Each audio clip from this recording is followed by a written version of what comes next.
Evil doesn't exist in isolation. It exists as part of a system that tolerates it.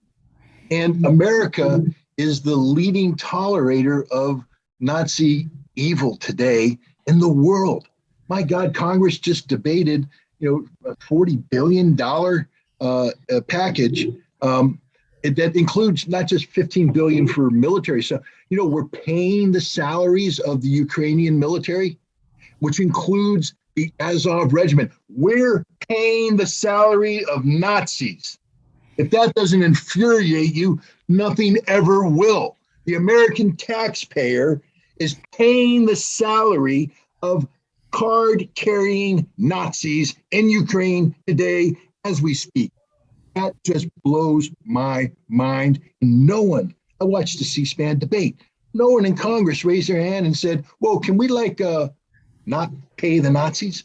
They just, Slava Ukraina, without even a clue what that means, what that stands for. Glory to Ukraine, Stepan Bandera's war cry. Ukrainian Nazism has come over to the United States, and it's very close to us even. There's, a very strong a movement of the Ukrainian nationalist movement among the Ukrainian population. There's been basically three groups at times when there was immigration from Ukraine. One was right after Ukraine became part of the Soviet Union, so people didn't want that, left. Another was with the fall of fascism and Nazism, a lot of the collaborators left, and a lot of them were allowed into the United States. And now we see another movement of Ukrainians in. But there is, right near where we live, down in Ellenville, New York, there's a Ukrainian camp. And they hold yearly ceremonies of the heroes of Ukraine there, wearing the uniforms of the Organization of Ukrainian Nationalists, which were the collaborators of the Nazis. They have statues of their Nazi leaders, including Stepan Bandera, right there. And so that movement is alive and well, not just among the white supremacist Americans that we saw raiding the Capitol on January 6th or down in North Carolina, but it's it is among these Ukrainians here also. So it does exist. It still exists. We're still not dealing with it. And Scott is absolutely right. These are we have to deal with it in a very serious way. We can't just close our eyes to it. But the mainstream media is whitewashing this whole thing. And they have no idea about the conversation that we're having right now. What's it going to take the people on mainstream media, they must know what's going on, but yet they're lying. Isn't that awful? They've always done that. What do you think weapons of mass destruction were about? That was a lie that they knew about. The Gulf of Tonkin incident, which started the Vietnam War, where we killed 4 million Vietnamese. 4 million Vietnamese were killed in that war. That was a lie too. That never happened. Never took place. Right. So there's many, many lies you get all the time, and voices like ours can't get on to corporate media. And even on social media, which we hope to be able to control and have freedom of expression, we're all getting kicked off, and we're all getting put in Facebook jail, and we're all, having our content deleted. They know the truth. They don't want you to know the truth, and that's the problem. We should be talking about these Nazis. I can't believe that they're not, but they downplay it. They say it's not really true. How can a Jewish president be in favor of Nazis? How can, it's just an exaggeration of the left, But I'll tell you, when I was there, I saw the torchlight marches with them chanting, "Hang the Russians from the trees."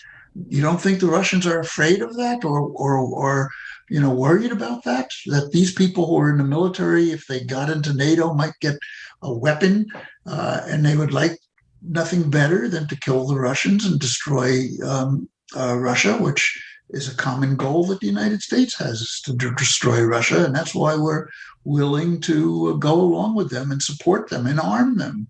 And we use them as a battering ram in the 2014 coup, which the U.S. supported, that led to this whole thing. That's when this war really started.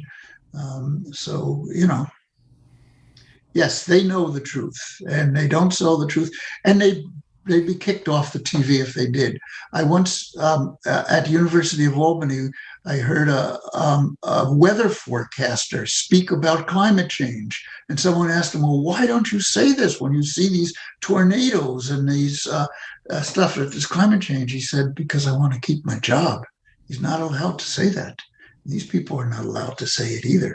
There's been commentators on CNN that spoke about Palestinian rights and lost their job. It's very clear that this is what will happen. The good news is that channels like MSNBC and CNN are losing viewership. They're just collapsing. You're getting 40,000. People like, I'm not buying into his politics or anything, but Joe Rogan has millions of followers. Mm-hmm. More people are influenced by Joe Rogan than by CNN. Let's say your show takes off. You could end up influencing, being as influential as, some of the major CNN commentators. So I think that social media is an invaluable platform. The problem is corporations own it, so they're shutting it down. If you say the wrong thing, you could find that your channel is closed down. You could get banned from Twitter. I know somebody that had happened to. So it has great potential, but as long as there's corporate ownership and as long as the Supreme Court doesn't extend free speech protections to corporate-owned social media outlets, you're always vulnerable. Wow. Always vulnerable. So, Scott, what do you think of the phrase "useful idiots"?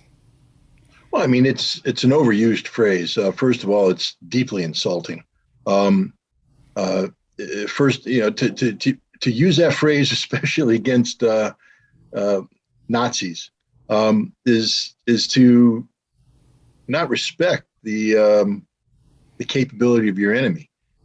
These people may be evil, but they're not stupid. They know exactly what they're doing. They know how to manipulate societies. They know how to parlay a political minority position into political power. And so to call them useful idiots means that you don't have to worry about them. You can just sort of easily manage. No, they're not. They are the most virulent form of societal cancer imaginable. And if you don't excise it immediately, if you don't destroy that which gives, that gives it the ability to grow, it's just going to metastasize and destroy society, just like cancer will destroy a body. It's just a dumb phrase. Anybody who uses that term is setting themselves up for failure. They're not useful idiots. They're pure evil.